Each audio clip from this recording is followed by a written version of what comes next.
Finally, the lose your belly diet. So there has been a lot of preamble thus far, but it's important that you understand the logic behind the lose your belly diet so that you can understand why it is working so well. Remember, our objective is still to eat fewer calories than we burn, but along the way we want to take into account the role of hormones and meal timing, and we want to actually enjoy eating in a way that is practical. The simple way to lose weight. If you were to boil weight loss down to its simplest possible parts, then the main take-home point would still be to eat less, and to specifically eat less of the bad stuff. What counts as bad stuff? Simple carbs, which just so happens to be most of the empty calories as well. In other words, if you eliminated processed foods like sausage rolls and pork scratchings, along with all the sweets and treats like crisps, chips, chocolate, cake, and candy, then you would be able to enjoy a diet with far fewer calories immediately, and you would at the same time not be losing anything important from your food intake. This is not rocket science, it's pretty straightforward. While you're at it, make sure you get rid of any excess of sauces. So that means squirting large amounts of mayonnaise onto your food, and certainly sugary drinks. Did you know that a glass of Coke has as much sugar as eating 2 Cadbury's cream eggs?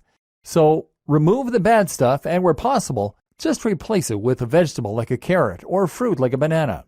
In fact, make a conscious effort to make sure that you are getting more nutrients. That guideline about fruits and vegetables, follow it. This doesn't have to be complicated or a slow process. It can be as simple as ordering a smoothie from Starbucks in the morning instead of a cappuccino, which is also filled with sugar, FYI.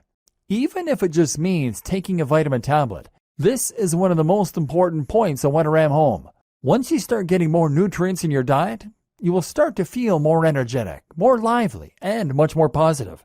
We're in a vicious cycle right now, where stress and a modern diet has made it increasingly difficult to get out of a rut and take back control. You can't force your way out of this kind of lifestyle with sheer force. You need a quick and easy win. Getting more nutrients is that win. Trust me, you start getting more vitamin C in your diet and you'll regain that spring in your step that will then help to motivate you toward all the other things you need to do. Simple tracking. This has immediately improved your health so that you feel more energetic and will be consuming fewer calories. But if you're in the process of swapping out unhealthy foods for healthy ones, it's still possible that you might be consuming too many calories. Just because something is healthy, that doesn't mean it can't also be calorific.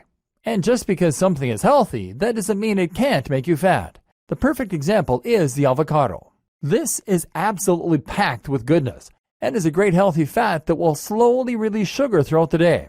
This is the ideal breakfast food instead of a sugary cereal that will spike your blood and destroy your fasted state. The problem? Avocados are also quite high in calories. This is why it can still be a good idea to track your calories a little to get an idea of what is going in and out. But we're going to do it in a way that is much more easygoing and something you're more likely to stick with. The idea is simple. You will calculate the amount of calories you consume over a few average days and the amount you burn over a few average days. Now you know a rough target, and you will have an idea of what some of the staples in your diet do to your calorie total. This is when my wife and I stopped buying a tasty shop-bought pizza after realizing it was well in excess of 1,000 calories each. Now you'll have more of a feeling for when you're getting close to your threshold, and you know which healthy alternatives you can snack on to tide you over. Ride the tide. Better yet, make your meals consistent. If you make your meals consistent, then you can know precisely how many calories are in it, as near as possible at least, and you won't need to constantly scan and calculate. Didn't I just say how a program that's too rigid is folly, though? Well, yes, but you see, this is where the clever part of this diet comes in. The idea is that for the first 2 meals of the day, you are going to eat in a manner that is entirely predictable. If you do switch your lunchtime dessert, then it will be something that is pre-approved, which won't spike your blood sugar, and which isn't too high in calories. The aim is to keep these meals very clean, very nutritious, and very low in calories.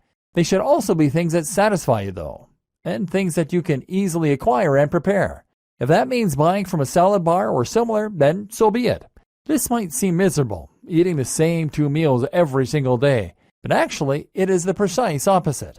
The purpose of these 2 meals, you see, is to allow you to eat whatever you want in the evenings.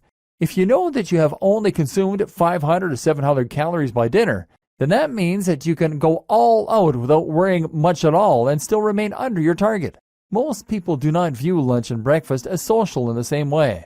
These meals tend to be eaten quickly and viewed as something of an inconvenience. Breakfast, for many of us, is stuffed down on the way out of the kitchen in the morning, while lunch is often a similar lunchbox meal eaten alone. So why not just redesign your breakfast and lunch to make sure you aren't getting too many calories and to ensure you're filling up on important nutrients? Now, when it's time for date night or a meal with a friend, you'll be able to eat whatever you want and cut loose, and you can rest assured that it will probably still be keeping you in a calorie deficit. There are also good biological reasons to stick to this diet and to keep it orderly like this. Remember, first thing in the morning you are fasted. Thus, the last thing you want to do is to spike your blood with a massive dose of sugar. Instead, if you make your first meal a complex carbohydrate or healthy fat, then you're slowly providing enough energy to keep moving, but without triggering it being stored as fat. The same goes for lunch, and by avoiding a massive intake of sugary food, you'll also help to avoid creating that 4 p.m. slump that normally causes us to crash and become less productive after we've eaten. You're staying catabolic, and you're staying focused at the point in the day when you're focused and driven anyway. And then, at the point when you're getting home feeling shattered and just wanting to chill out with good food, you can. Now, some health experts will recommend that you fast the other way around and avoid eating a large meal before bed, which can have negative impacts on your sleep. Actually, though, as long as you leave enough time before bed after your last meal, this shouldn't be an issue. What's more is that there are some experts who now believe that we've evolved to eat sweet things before bed, which might even be what triggered the entire notion of dessert. The idea is that it makes sense to stock up on sugar before bed when we'll be fasted and to trigger the release of serotonin and melatonin to put us in a deep, restful state. So try this diet. Work out your target and then remove all the unhealthy foods, adding back the good ones to your first 2 meals. Get to the point where you're now full of nutrients and very far from your calorie target by evening, and then allow yourself to eat normally. Don't go crazy, of course, but just allow yourself to eat as you normally would. You're no longer fighting the natural cycles of your body and your hormones. You're riding the wave. What's more is that you're essentially training your insulin response and encouraging your hormones to work for you. And on top of all that, you're maintaining a calorie deficit without having to do any calculating. If you can stick to this, then you should start to find your belly fat starts to slip away.